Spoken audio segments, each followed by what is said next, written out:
Բարեկամներս, այսօր կուսումնասիրենք իսկապես հզոր ուղերձ Սաղմոս 82:6-ից։ Ես ասեցի,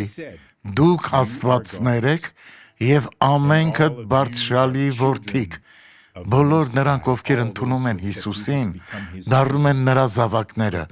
Այսինքն այն պահին, երբ մենք օգտագործում ենք Տիրոջ օծումը, կարծես մենք խոսում ենք այնպես, ինչպես նա կխոսեր մեր տեղում, բայց մենք ենք նրա փոխարեն։ Մենք նրա ժառանգներն ենք ավետարանչական գործում։ Մենք հաջորդում ենք նրան, երբ բուժում ենք մարդկանց, իրենց մտքերից, մարմնից, հոգուց, ֆինանսներից, ամուսնությունից։ Մենք կատարում ենք ամբողջական աշխատանքը և պետք է շարունակենք այս գործը, քանի որ այն փառաբանում է Աստծուն։ Աղոթենք. Հայր, մենք հիմա գալիս ենք քո ներկայության մեջ, որպեսզի օրհնվենք։ Ես հիմա կօգտագործեմ քո իշխանությունը, որպեսզի ազատեմ այս մարդուն չար ուժերից։ Դու չար դուրս արի այս մարդուց։ Գնա,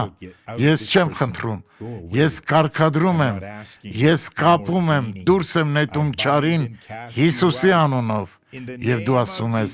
ես հավատում եմ։